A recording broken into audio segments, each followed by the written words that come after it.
sio nimeitoa wapi, sio wapi. Hapana, ni namna tu ambavyo labda nimejaribu kufikiria, nimejaribu kuangalia wanapoizungumzia, na Mungu namna aliponipa ufahamu kupitia hiki kitu. Maana ya Roho Mtakatifu kwa kifupi ni nguvu za utendaji za Mungu, ni nguvu za utendaji wa kimungu. Hiyo ndio maana halisi ya Roho Mtakatifu. Kuna maana nyingi namna ambavyo utaweza kubarikiwa kusikia. Zipo, hazipotei. Hakuna ambaye anaweza kuzizuia, hakuna ambaye anaweza kuzikimbia. Amina. Amina. Ningependa tusome Zaburi 139:7. Nende wapi nijiepushe na roho yako? Neno linaonyesha kwamba wewe sasa unajiuliza ujifiche wapi ambapo Roho Mtakatifu hawezi kukuona. Kumbe sisi tunaweza kukimbiana sisi kwa sisi. Nikijificha hutaniona. Lakini neno hili ni wewe unajiuliza sasa, unamuuliza Mungu, niende wapi nijifiche na uso wako? Amen. Ndio maana nilianza kwa kusema kwamba halipingiki, popote lipo hakuna anaweza kalipinga. Amen. Amina. Sasa nije kikawaida, unajua Mungu kwa kila mmoja kuna kitu anakipanga. Amen. Kila mmoja anajua amtumie kwa namna gani. Tumeona hapa kuna walimu, tumeona kuna manesi, kuna nani, kuna mhamasishaji, kila mmoja. Lakini tuko tujue tunayemvuna ni nani. Haya maneno, kwa nini Mungu kila mmoja akamtumia kwa namna yake? Kuna mwingine haokoki kwa ajili ya mahubiri tu, anaokoka kupitia uimbaji. Kila kitu ambacho Mungu amekiweka kwa mtu kinaweza kumbadilisha. Amina. Amina. Amina. Amina. Okay. Sasa naomba nihubiri kireho kwa sababu kama nilivyoanza kwamba sikukulia kwenye malezi ya kama watoto wenzangu hapa wamekulia. Mimi naona kabisa wamekulia rohoni. Mimi ni kama niliachwa niwe huru hivi. Amina. Kwa story fupi ni kwamba mimi kwetu ukipiga kama hatua 10 kuna kilabu cha pombe. Sio kijijini kwetu. Ni mjini, Mbeya mjini. Lakini kuna kilabu cha pombe. Maana yake nini? Sisi tunapokuwa ujinga na upumbavu wote tunauona. Amina. Ukipata neema ya wokovu, mshukuru Mungu unaelewa. Amina. Lakini leo sisi tunawalea watoto wetu kwenye mazingira mazuri kama haya. Highlight. Ndio maana nasema kwamba Mungu haulikukosea wewe. Mungu anakupa second chance. Amina.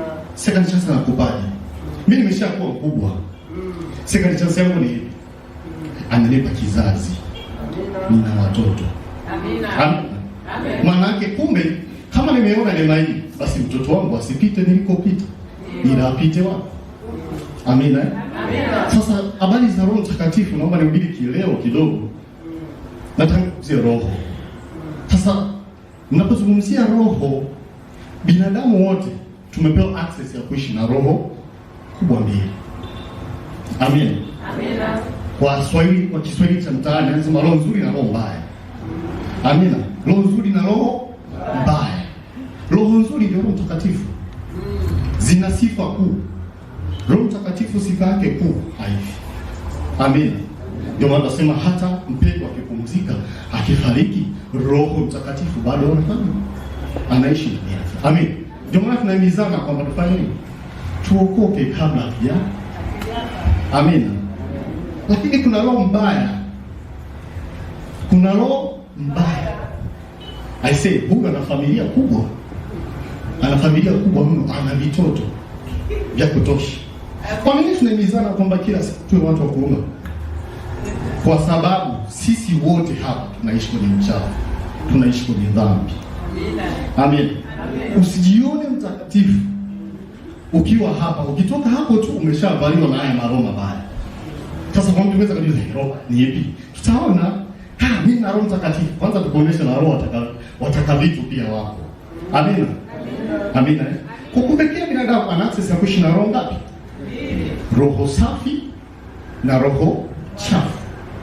Ambao ni Roho Mtakatifu na roho chafu ambao ni roho mbaya.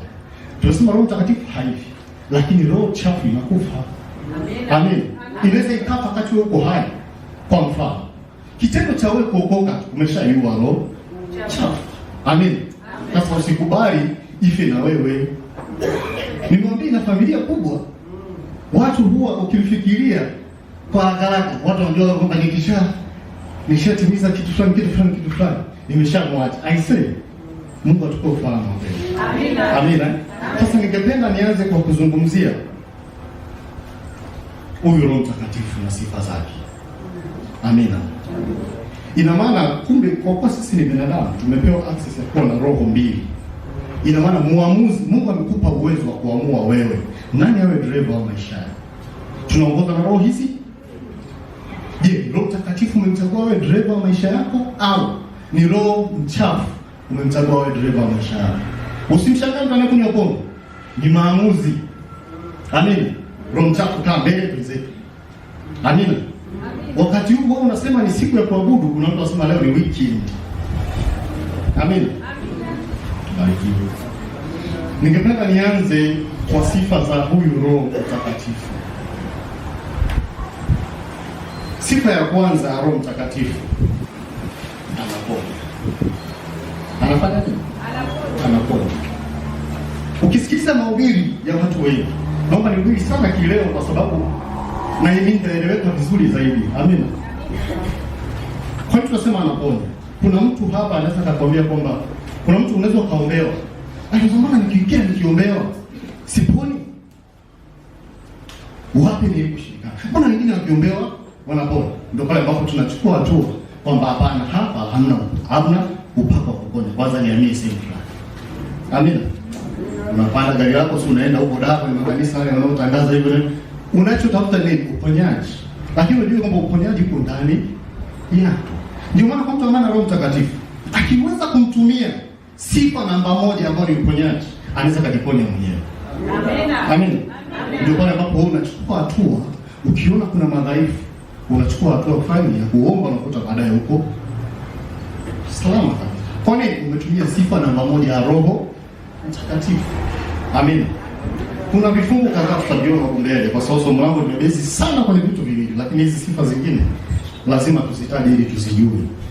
Lazima tutambue mazingira yetu. Unajua kuna mtu ukianza kusoma habari za Elia, au kusoma habari za Musa, sio za Ibrahimu, kuna mtu mtaani hajui hizo habari hata kuelewa. Unashangaa na ubiri sana lakini hawanielewi. Unahubiri kwa mazingira yapi?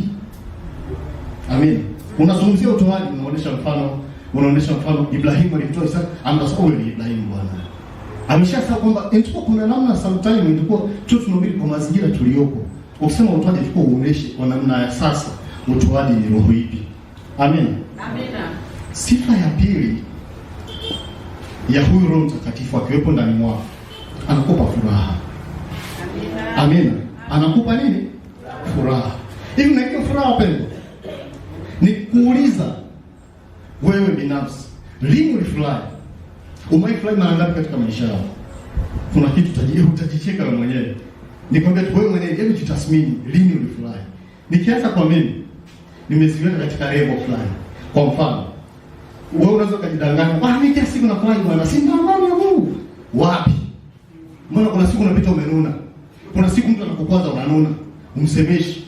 Hauna furaha wakati wote. Lakini nikikwambia hili swali, hebu litafakari vizuri. Lini ulifurahi? Na kuonyesha mfano mimi. Siku ya kwanza kufurahi, mimi kutoka la 7 kwenda form 1, sikufurahi, niona kawaida. Siku ya kwanza kuiona furaha yangu nilipomaliza form 4 na matokeo yalipotoka. Amen.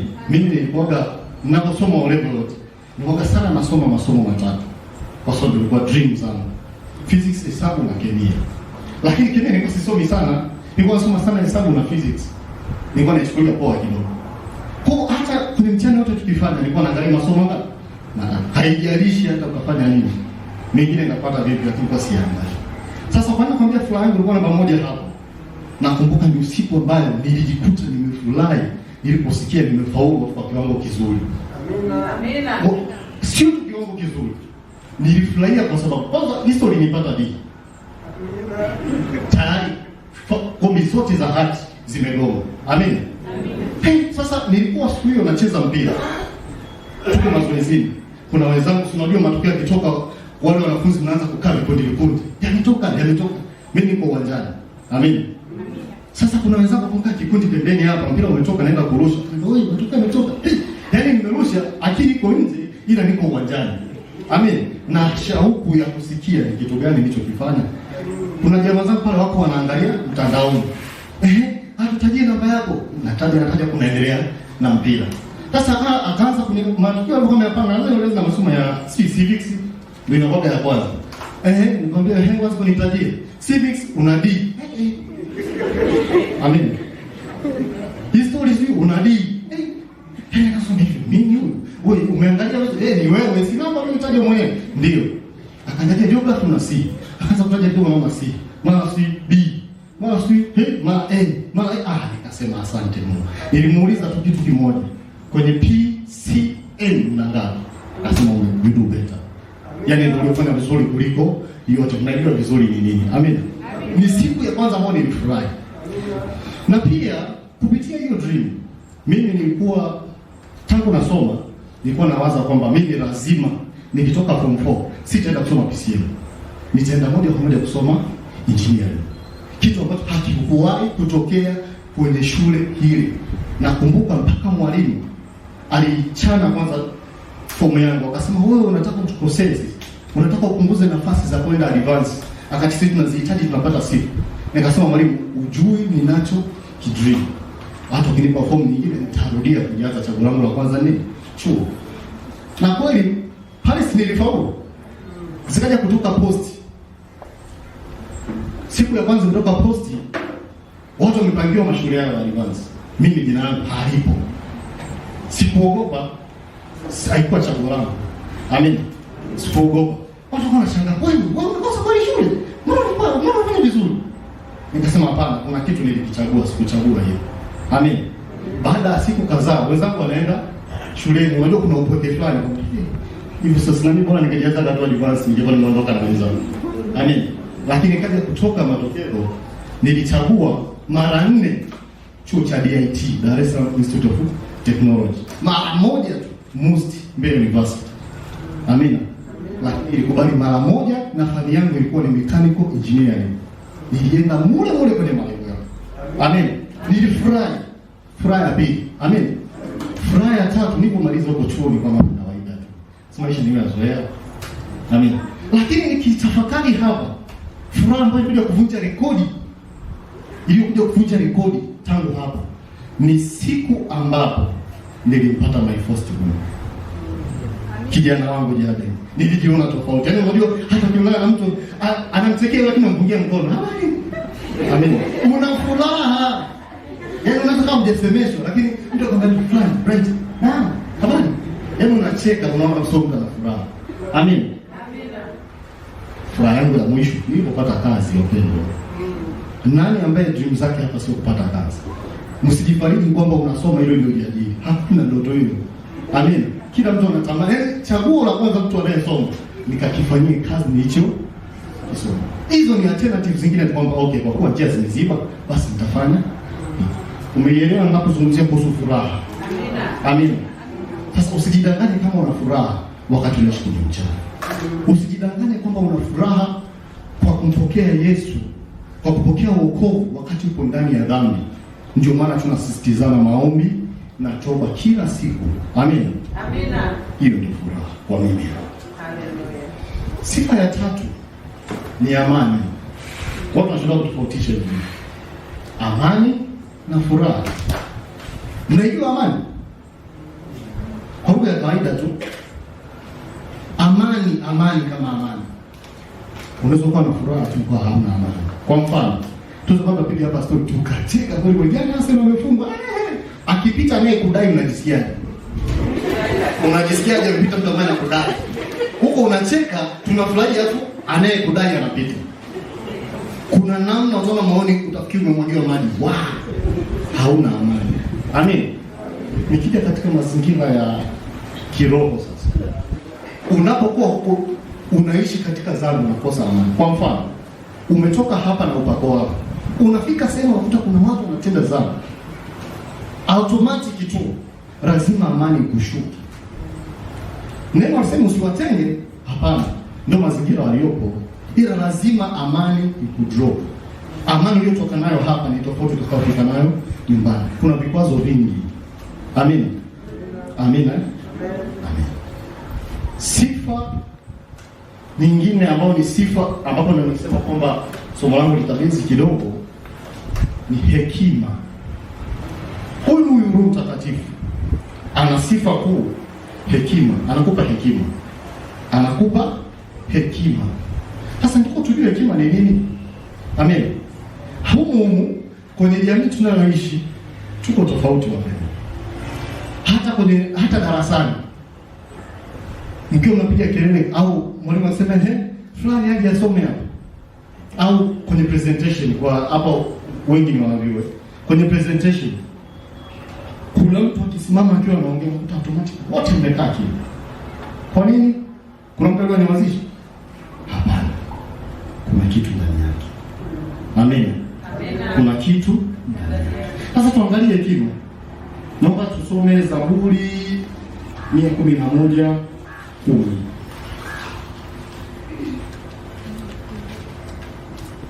Ambaye mpata wote wanaofanya hayo wana akili njema. Neno linamaanisha nini kwenye ulimwengu wa kiroho?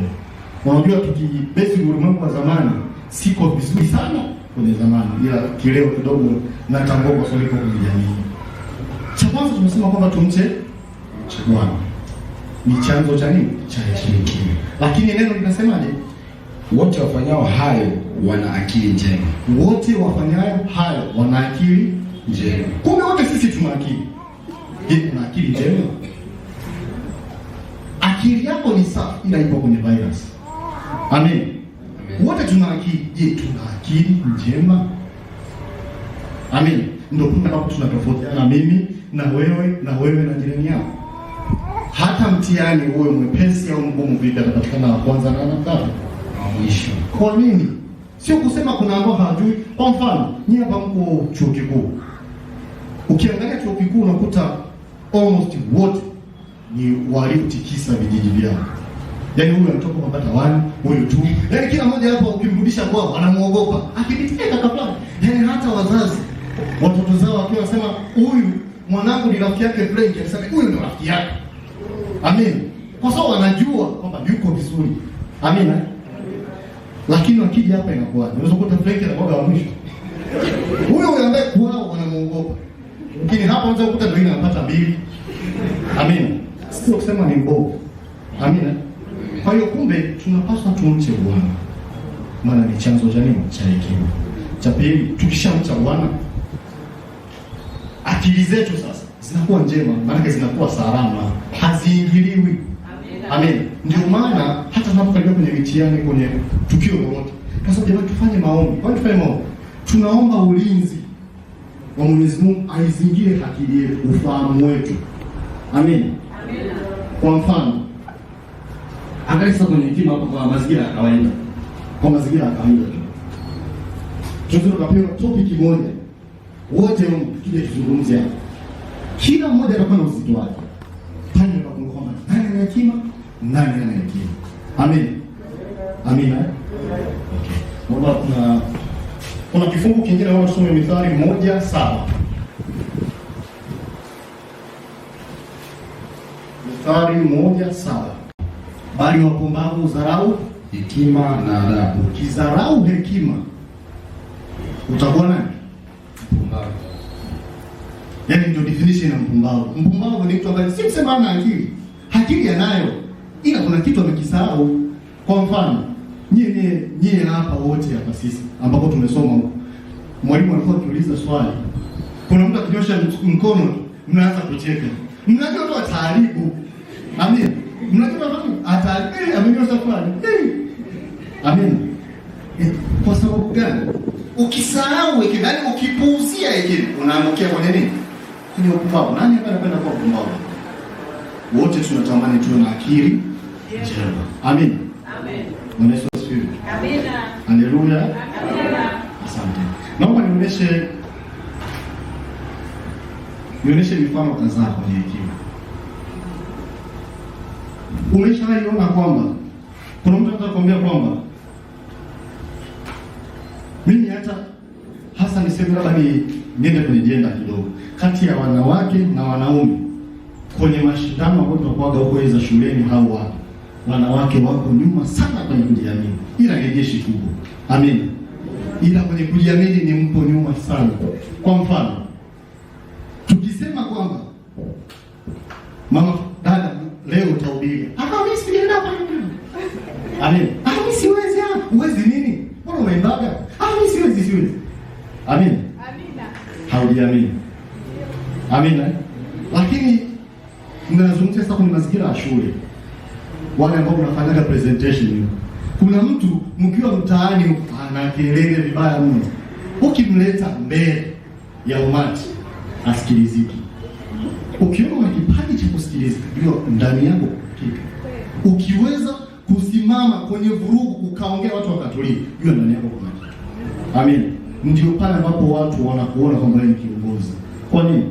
Kauli yako inaweza ikawastopisha watu wengi. Ndani yako kuna kitu, unasikilizika. Sio wewe, kuna hekima iliyoko ndani yako. Kuna Roho Mtakatifu mwenye sifa ya hekima ndani yako, ambaye anawatuliza watu, mtulie, kuna hekima itakayozungumza. Amen. Naonesha mfano mmoja wa kawaida tu kinaenda kwenye siasa huko. Kuna kipindi pia kuna vurugu. Watu hawataki kusikiliza mtu yote. Anakuja mkuu wa mkoa hataki kumsikiliza. Anakuja fulani hataki kumsikiliza. Wanasema tunamtaka Sugu. Kwani Sugu ni mwema kiasi? Hapana. Lakini yeye kuna kitu anako. Yeye anaweza kasimama, akaongea jamani tulieni watu kwa. Mama hizi, anatumia nguvu gani kuwatuliza hao? Amen. Sio kila mchafu hana kitu. Hajapata tu muda wa kutumia au muda bado au sijui mwenyewe anazingirwa na mazingira gani. Amen. Kwa usije ukajiona kwamba nimewazidi watu, nimemzidi huyu kitu fulani. Kuna kitu anakuzidi. Amen. Amen. Mfano wangu wa pili ni heshima kwa wote. Nikizungumzia heshima kwa wote, mtu mwenye hekima utagundua tu. Kuna watu wanajiona wana hekima lakini hawana heshima kwa wote. Kwa mfano, kuna mtu leo hii akifika nyumbani kwa mchungaji anapiga magoti kumsalimia. Lakini baba, umeangaje? Una heshima? Mbona unachagua watu? Tumefika watu 4 hapa. Umekaa tu kiti. Amekuja mtu fulani, kiti. Una heshima? Kwa nini nazungumza kuhusu heshima kwa wote? Hapa hivi vitu vidogo katika mazingira yetu ni vigumu sana wapendwa. Yaani tusivichukulie simple. Tusivichukulie simple katika mazingira yetu. Kwa namna gani? Kwa mfano, wewe unayemhubiria ni nani? Lengo la wewe kumbadilisha au kuhubiri ni nini? Kuwabadilisha wenye dhambi waje upande wa wokovu. Amen. Sasa kama unataka uwabadilishe, lengo lako wakomboe. Yaani sio wewe. Lengo la Mwenyezi Mungu anakutumia wewe ili kuwarudisha watu wake waliopotea. Amen. Kwa sababu sisi tunaishi kwenye uchafu. Sasa unaohubiria ni wale wachafu. Amen. Kuna mtu anakuambia kwamba yaani mtu anavuta sigara hata sinigusa. Utambadilishaje mpendwa? Naonesha mfano mmoja. Mimi wakati nasoma leo, kaka zangu walikuwa wananifundisha, walikuwa wanaweza kusoma bila kuvuta bangi. Bangi ambayo mnajua, mnaisikia nini? Ndio wengi wanifahamu. Mnaisikia nini? Walikuwa hawawezi wakasoma bila kuvuta bangi. Lakini mimi nikisema kwa mfano, sitaki bangi zao. Atakanifundisha ni nani? Na ni vitu asikwambie mtu. Yaani hakuna ambaye alifeli form 6 na hakuna ambaye hana degree katika wale wanafundisha. Amen. Lakini hawasomi bila kuvuta bangi. Mimi nataka kitu gani? Mimi nataka wanifundishe. Na nashukuru Mungu kwa kuyajua yale mazingira. Kidogo naweza, kumbe nilikuwa naweza nikamwambia mtu kitu fulani. Kwa kuwa niko kwenye mazingira, naweza nikamwambia kitu fulani akakubaliana na ushauri wangu. Mfano, mimi baba yangu alikuwa anavuta sigara. Wakati mdogo sana, mimi baba yangu alikuwa chini mdogo. Alikuwa anavuta sigara. Lakini huwezi amini, aliyofanya aache kuvuta sigara ni mimi. Mdogo ambaye nilikuwa siwezi hata kuongea nikamshauri kitu. Na pale sikutumia nguvu, sikuwahi kuongea. Alituma nikanunue sigara pakiti nzima, nilikuja nimeenda nimetii. Si ni babani. Nimeenda kununua, kumbe nimezishika vibaya, nimekaza mikono ili siziangushe. Nimezivunja zote. Nampelekea, kuangalia kama nimemletea unga sasa. Wewe umeniletea nini? Wewe nimezivunja zote. Alishindwa kunipiga, lakini kuna kitu kwanzia hapo hawai tena kuvuta mpaka anaanguka. Amen. Kwa kumbe kuna namna ambavyo wewe unaweza kumbadilisha mtu. Mzungumzie habari njema katika mazingira ambayo yupo. Amen. Kuna mtu mwingine kumzungumzia kuhusu utoaji wa Ibrahimu alimtoa Isaka. Si kwa Ibrahimu bwana. Amen. Yeye katika mazingira yake atatoa nini? Lazima umguse kwa mazingira yake. Tunaposema kataa dhambi, kwa mtu mwingine anasema nimeacha kuzini, nimeacha wizi, nimeacha nini? Mimi ni mlokole. Amen. Amesahau kwamba ana dhambi vingi sana. Yaani hapo tayari kuna mtu amefikiria vibaya kwamba huyu ndio aliyeniibia. Huyu sio ananiwangia. Yaani amesahau kwamba yeye anawaza dhambi kubwa, anasahau kwamba kuna vitu vinatokea katika mazingira haya. Amen. Kwa uwepo wa Roho Mtakatifu mmoja utakupa hekima ambayo itaweza kutambua haya mambo. Mfano wangu mwingine, mtu mwenye hekima, Roho Mtakatifu akiwepo ndani yako anakufanya ukubali au uone kwamba kila mtu amekuzidi.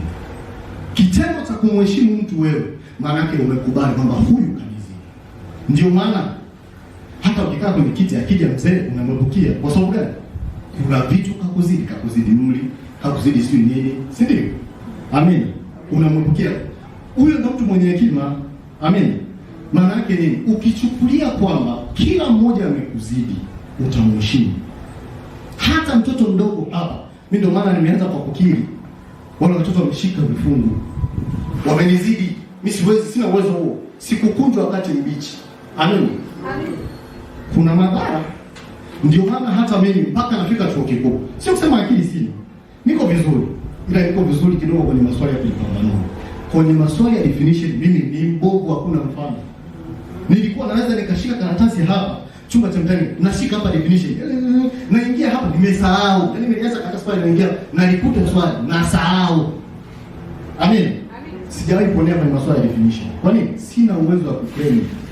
Sina uwezo wa kushika mimi binafsi. Ila na uwezo wa kujieleza. Na uwezo wa kutambua. Lakini wa kushika vipi? Sina uwezo. Amina.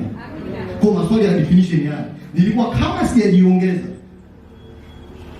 Ninapozungumzia kujiongeza mtanisema ndio maana ndio huo ulimwengu ambao unasema ulimwengu ambao tupo. Yaani kujiongeza ni kule ambako unawasha saitimira. Pa? Sisi. Amen. Maana yake nilikuwa siwezi nikaambia. Hata definition ni ndogo tu. Nilikuwa siwezi. Kwa nini? Sina uwezo wa kuclaim. Claiming capacity yangu ilikuwa ni ndogo. Lakini na uwezo wa kutambua jambo na uwezo wa kulisolve. Amen. Kwa kumbe tunachowajengea hapa watoto ni uwezo mkubwa. Wameanza kwa kuclaim. Wakifuata kwa kuelewa sehemu zote wanapiga. Amen. Hamna atakachokiacha. Amen. Amen. Kuuliza kitu kimoja. Kwenye mfano huu. Yaani kuna watu hapa, si tuko hapa ibadani. Muda wa lunch tunasema kila mmoja tunapa beti kumi. Kila mmoja aende akae. Kila mmoja aende afanye atuwapi direction. Kuna watu ataenda kwenye vibanda viko vingi. Atakaye chenye masizi hiki ndio wazi yangu. Kuna mwingine hapa atatoka atasema sasa nikawa naenda kwenye restaurant. Amen. Kwa nini wajipengua? Kuna ndio tuko hivyo. Hata watu stand, yaani kuna watu wengine akiona gari mpya anasema hizi za wenyewe. Kwani subira ikija garangara. Amen. Ndio jambo ambalo tunasifanya kweli. Sasa kama wewe upendi kukaa chafu kwa wengine, kumbe kuna kiroho kibaya ambacho kinakujenga kinachokupenda, yaani kinafanya upende kukaa sehemu. Amen. Mfano mzuri hata mimi mwenyewe niko hivyo. Yaani kwa sisi wanaume sasa. Kwa wanawake kidogo wanapenda vitu maridadi. Sisi wanaume sasa. Una nywele hivi, unaenda kunyoa. Yaani kuna saloni kasi kabisa unaziona siku hapa, unaona nzuri, unapita tu na 2000 yako. Kuna sehemu unaenda kioo cha kujiangalizia unasema hapa napenda kunyoa. Ndio hivyo. Tunajishusha hadhi. Amen. Lakini ni nzuri kupenda umaridadi. Amen. Sasa kama sisi wote tunapenda umaridadi, huyu roho akai pachafu wapenda. Anakaa pasafi. Ndio maana unapokuwa umesimama hivi, roho nyingi zinakuwa zinakuzingira chafu. Roho Mtakatifu ya chama amekuzingira roho chafu. Yeye anakaa kama pale, anakusikiliza. Yeye anakuita, anakuonesha bwana unazunguka na wabaya hapo. Chomoka hapo. Ndio maana ukuta hata mwenyewe asubuhi umekaa unawaza niende ibadani au niende kumpira, niende. Hebu kutaroa ya mpira ipo ya kutoka mti ipo yani. Yaani siko karibu unaweza kupisha kelele. Wewe amka. Lakini mtakatifu amekaa kule hapo ibadani mwana. Yule uwezo kumsikia si uko mbali. Hawa wanaokupigisha kelele hapo. Ndio wana. Sasa unaavokaje upendo? Amen. Ni vitu vidogo sana ambavyo unaweza usifikirie kwenye mazingira ya kelele. Ila ndio vinavyokuhamisha mimi na wewe tunavyoturudisha nyuma. Ndio maana tunasema kila siku tuwe watu wa kuomba toba. Amen. Amen. Tumeshajua kwamba hakai pacha. Sasa kwa nini zetu, kwa nini watu wenye pesa tu ndio wanapenda kukaa sehemu safi? Ni sawa sana kwamba walokole hawapendi kukaa mazingira machafu, hawapendi kukaa vilabuni. Amen. Yaani mlokole anapenda akae mazingira ambayo yanampendeza Bwana. Ndio sawa na mtu mwenye pesa. Mwenye pesa hapendi kukaa sehemu ambayo haiendani na hali yake. Amen. Kwa sababu gani? Anayachukia mambo machafu. Ana sehemu zake za kukaa na za kula na za kufanya kila kitu. Amen. Kwa sisi tuishi kama wenye pesa. Kwani wanatuzidi? Wanatuzidi kwa nini? Wao wanaishi kimwili, wanatuzidi. Kwa nini sisi tunashindwa kuishi maisha mazuri? Lakini tunarudi pale pale, tupo kwenye ulimwengu wa dhambi. Amen. Amina. Kikubwa ni maombi. Amina. Amina. Sifa nyingine ni mvumilivu. Roho Mtakatifu akiwepo ndani mwako ana sifa ya kukupa uvumilivu. Maana gani? Kuna watu wanajiita ni mvumilivu sana. Mimi ni mvumilivu hasa akina dada. Yaani wanawake wanajiona wao ndio wenye uvumilivu kutushinda sisi. Amen. Kweli. Yaani wanawake wanasema sisi ni wavumilivu kuliko nyinyi. Lakini hapo tayari kuna vitu umeshindwa kuvumilia vidogo sana. Mtoto amekukwaza, umemtukana, umemzaba. Yaani umeshindwa kumvumilia kwa nini kakosea? Amen. Amina. Kwa hiyo uvumilivu ni mapana wapendwa. Sasa tumwangalie Roho Mtakatifu anakupa uvumilivu gani? Wewe fikiria. Umezingirwa na roho wachafu. Wamekukombisi, umeenda. Lakini bado Roho Mtakatifu naye anakufuata. Unajua kabisa hawa hapa hata kushika milele. Mimi niko na wewe milele. Anaendelea kukufuata. Yaani anakuvuka kwenye uchafu. Yaani hata kama unamuona leo hii kalewa, Roho Mtakatifu yuko nyuma yake. Anasubiria tu huyu akikaa sawa na mchukua na roho. Ndio maana kila mmoja ana neema ya kuokoka muda wowote. Amen. Kwa hiyo ukashangaa kwamba huyo alikuwa mwenye dhambi, yaani mlevi bado akabadilika. Amen. Maana yake nini? Roho Mtakatifu muda wote anamfuata, ni mvumilivu, yaani hata upotee vipi, yeye anakusubiria tu kumwona. Hawa kisha hata kutumia mimi nakuhitaji. Amen. Kwa kila mmoja ana point of return. Amen. Hiyo ni sifa ya uvumilivu. Kwa ukiona unakaa uvumilivu fulani, jua una Roho Mtakatifu. Sio tu kwenye kitu kimoja, kwenye kila kitu mtuko uwe na roho ya uvumilivu. Hata kwenye kukosa. Mfano, kuna watu wanashindwa kufika ndoto zao kwa kuwa hawana roho ya uvumilivu. Kwa wanafunzi hapa, unaweza kujiuliza anataka azungumze nini? Asilimia kubwa unakuta hapa mnasoma ambacho hata sio ndoto zenu. Kwa nini? Kwa nini? Government drive visit. Kuna mtu kaja kwenye kozi hiyo kwa sababu mkopo ndio anamwambia hapa mkopo 100, hapa mkopo 20, hapa hakuna mkopo. Uende kwenye mkopo. Amefaulu vizuri, lakini hana uvumilivu. Pengine ilikuwa sio muda wake. Amen. Nimeshawahi soma na jamaa wakati nimemaliza diploma nimeingia bachelor. Jamaa yule alimaliza muda mrefu sana. Alifaulu lakini alikuwa anakosa mkopo. Amen. Akasema sitaenda popote mpaka nije nisome mechanical engineering. Nataka nije kuwa engineer. Kila kiapai kikosa mkopo anaacha. Siendi nje ya nini? Ikaja ule mwaka wa kwetu akabahatika. Hapo kapata mkopo. Sasa ukimwangalia ukimfuatilia, miaka miwili kabla hata alimaliza, angeweza kwenda kusoma hata kitu kingine. Alikuwa na access ya kupata mkopo. Lakini alikuwa anasitisha kwa sababu ana uvumilivu na ana imani juu ya Mungu. Amen. Kwa uvumilivu ni mpana wapendwa. Kulingana na muda tutakuwa tunagusa hilo kidogo. Amen. Pia sifa nyingine ya Roho Mtakatifu, ana sauti ya chini. Nikizungumzia sauti ya chini sio isikiki. Sauti ya chini inafanya. Kwa mfano, Unapotaka kufanya maamuzi wewe hapa, kuna sauti inakukataza, kuna sauti inakwambia fanya.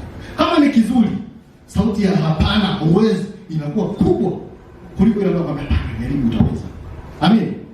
Kwa kama kuna sauti mbili, maana yake Roho Mtakatifu anaongea na wewe, na kuna miroho michafu inakuzingira.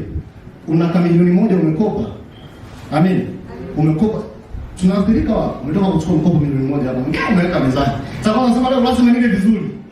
Amen. Familia yangu mko hatuli ndani leo. Unaanza kuzivunja. Cha kwanza umefikiria bata. Amen. Umesahau. Sababu umefikiria kwamba leo hatuli vizuri. Ya leo tutakula vizuri kwa hatuli nyumbani. Amen. Kwa umetoka kwenye mkopo, umechukua milioni moja afu nawaza kwamba hatuli nyumbani, tunafanya matumizi. Amen. Sasa angalia hapo, nitaka nizungumze kitu gani? Roho Mtakatifu kuna kitu anakukumbusha. Do it. Fanya hiki. Mtolee Mungu. Fanya hiki. Fanya hiki. Jiheshimu hii pesa niliyokupatia. Unaweza kufanya ukafika mbali. Anakusimamia kwenye malengo yako. Lakini kuna roho mbaya nyingi ambazo sasa zenyewe ndio zinakulizisha. Wewe maisha haya yapo tu. Utakufa utaziacha hivi. Kuna roho inakukumbusha. Utakufa utaziacha. Unamsikia kweli. Mwingine kwamba unasema unakula maisha, unasema sasa hizo wewe hangaika, kuna watu wanakula maisha wao utaendelea kupambana. Amen. Kuna roho mwingine anakuibulia tatizo. Hivi mmeshajiuliza kwa nini utoka hauna hela na tatizo hauna? Mfano mimi sina hela. Yaani kumetulia. Kuna corona lakini kumetulia. Shika hela. Fanya mnazo. Si nini huko? Si nini? Amen. Maroho hayo yanainuka ili kurudisha. Amen.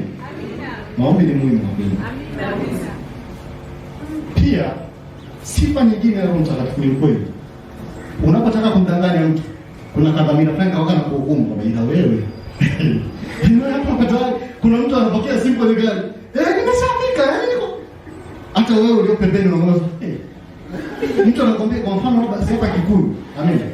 Nimepigiwa simu nenda na nani? Huko hapo. Niko Kisasa hapa. Yana hata jirani yako anakuambia sasa Kisasa. Amen. Sasa na mwenyewe roho yako ndani sasa.